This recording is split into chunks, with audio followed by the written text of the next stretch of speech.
Steelers fans, Kevin Smith with you doing another episode of Steelers Playbook. This is kind of a special episode because we have a new piece of the puzzle to work with. This is an episode looking at Cam Sutton and his return to the Steelers defense and how that's going to impact the playbook.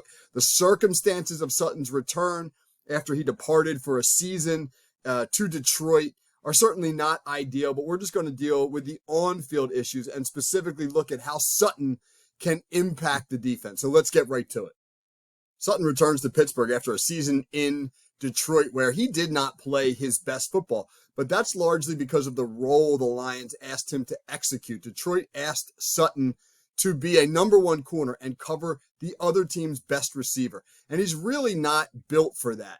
So these clips from this video are pulled from Pittsburgh's opener in 2022, where Sutton did play outside a little bit. And here we see him to the top of the screen, one-on-one. This is Sutton up here against Jamar Chase. And these were the kind of assignments he drew week in and week out last year in Detroit.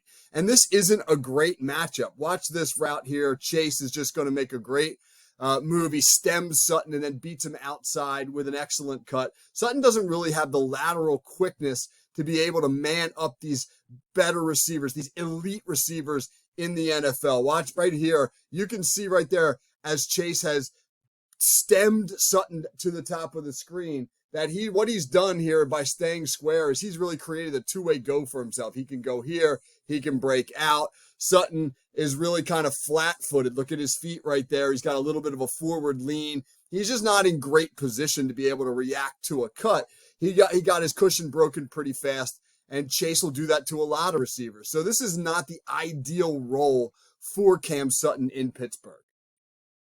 So what role will the Steelers assign to Sutton? Well, they're not going to ask him to man up against the other team's number ones. They've got a guy to do that. Joey Porter Jr. coming off a great rookie year. He'll be the number one. They've got a good outside number two. They acquired Dante Jackson from the Carolina Panthers in the Deontay Johnson trade, and he'll play outside. So Sutton probably won't even play outside. Where will he play? He'll play in the slot. And he was a really good slot defender for the Steelers in 2022. 3 interceptions, 15 passes defensed, highest PFF rating of his career that year. And what was especially exciting was his partnership with Minkah Fitzpatrick, who you see right here as the single high safety.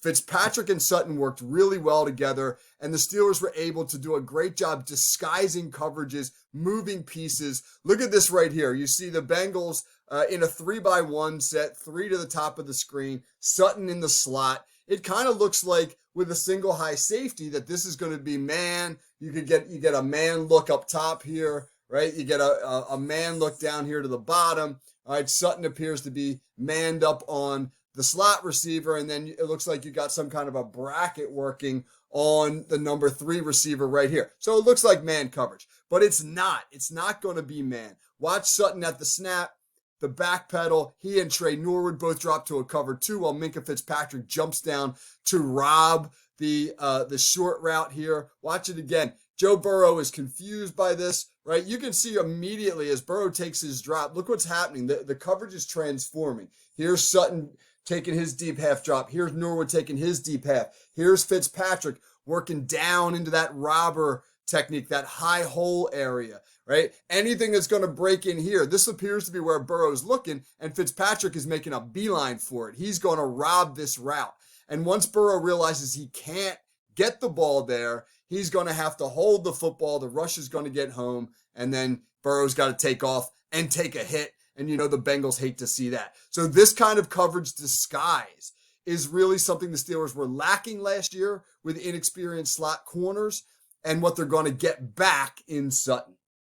Here's another example of a great coverage disguise from the Steelers. This looks like straight cover 2. You see Sutton down here in the slot. He's going to work down and bluff like he's coming on the blitz, but he's not. What he's really doing here is he's going to walk down and then drop back, and he's going to play a hook curl here. This is Cincinnati's going to run a cover 2 beater. This route right here, this corner route, is what you run against traditional cover 2 because you're expecting the safeties like Minkah Fitzpatrick here to take deep drops. That's Terrell Edmonds. You're expecting these guys to backpedal straight down the field. But this is actually going to be Tampa 2. right? Tampa 2 now is going to allow for Fitzpatrick and Edmonds to widen because, right, the inside backer here, Miles Jack, is going to take the deep drop to the middle of the field. So Joe Burrow is going to try to isolate his slot on the corner route. He's going to have to throw over Sutton, who bluffs the blitz and then drops to the hook. And he's not expecting Fitzpatrick to take as wide a drop, and that's going to allow Fitzpatrick to swoop in for a pick six on Cincinnati's opening series of the game. Watch Fitzpatrick, the ball hawk. The Steelers tied for the NFL lead in 2022 in interceptions with 20. So having Sutton in the lineup, his diversity allowed the Steelers to get creative with Fitzpatrick. And this, of course, is the stuff that he was able to do when you gave him the freedom to be able to move around the field.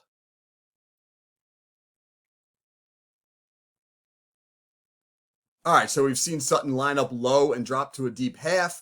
We've seen him line up low, fake a blitz, and drop to a hook curl. Now, on this one, he's going to line up right in the middle of the field, almost like he's a Mike backer.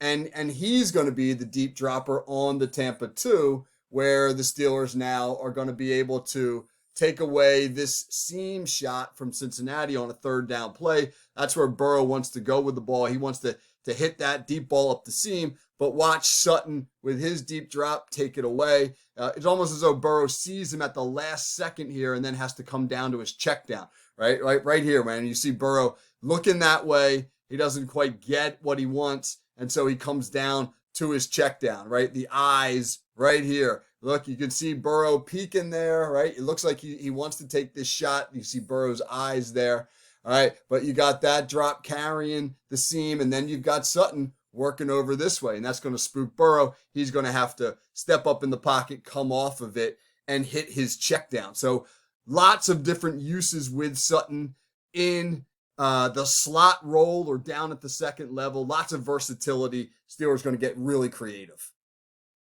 Sutton's more than just a decoy piece, though. He can really make plays on the ball. He's got great ball skills. Like I said, in 2022, 15 pass breakups. That's excellent. I love this scheme here. Watch what the Steelers do on this one. On this play, right, you'll see Terrell Edmonds here, the safety. He'll work down as a robber, and now you're going to get a bracket. This is Devin Bush where I just drew that X. Here's Sutton, the second X. The slot's going to run deep post, and they're going to bracket him, right? Bush is going to drop underneath him. Sutton's going to play him over the top. And watch the ball skills by Sutton on this play as he comes underneath, undercuts the route at the last second to make the interception. This is beautifully done.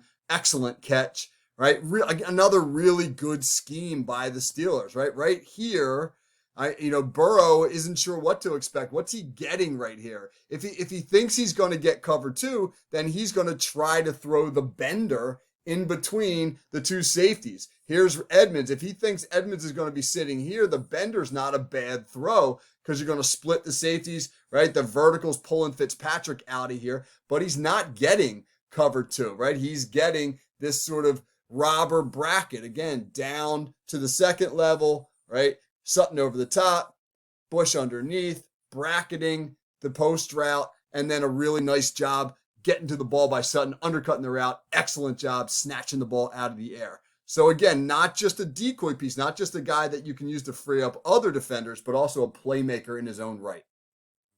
If you're going to play in the slot, you got to be willing to tackle. Sutton is never going to be on a teach tape as far as tackling is concerned. He's not going to make anybody forget, some of the nastier strong safeties coming down into the box, the John Lynch's, punishing dudes in the box. But he's willing to bloody his nose, right? You see on the motion here, there's going to be motion down. Sutton's going to come across. There's going to be a zone run that winds back here, and he'll stick his nose in here and make a nice form tackle. I really do like the form. Watch how he wraps up the running back, gets low and gets a wrap. Sometimes you just see defensive backs throw a shoulder in there. He's a willing tackler and a capable tackler at that. And he's a guy that the Steelers aren't going to have to say, hey, we want to go with our nickel, but it's a rundown, so we got to get Sutton off the field. That's a dilemma they faced last year. They had kind of rundown nickels and pass down nickels. Sutton can play all downs. I really like this rep by Sutton. This isn't going to make anybody get too excited, but watch Sutton here on the goal line. This is really a guy who understands his run fit.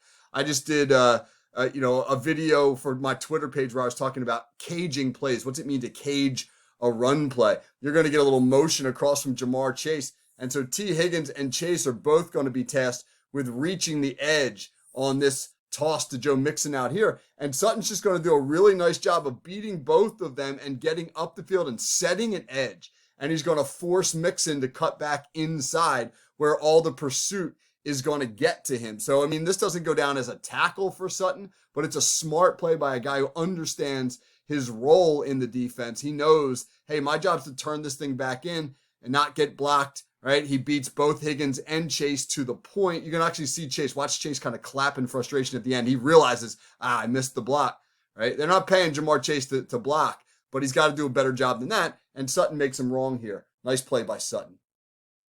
So what are the Steelers getting in Cam Sutton? Well, they're not getting a number one corner. They're not getting a guy who can take on the other team's best receiver. They don't need that guy. What they are getting is an experienced slot player who can slot outside if you need him to. But for the most part, he's going to play in the slot, which was a huge glaring area of weakness for the Steelers. He's going to allow them to get creative with their coverages. He's going to be a willing tackler. He's going to be a guy who can get his hands on balls and make plays. I mean, all in all, it's a really good acquisition for the Steelers. What happens with him as far as the league goes, with his off-field troubles, that's another issue. That's something that we can address at a different day, not in a playbook segment. But from a playbook standpoint, this is a great acquisition for the Steelers because it shores up one of their biggest areas of weakness. All right, that's another Steelers Playbook. This is Coach Kevin Smith. Have a great day, everybody.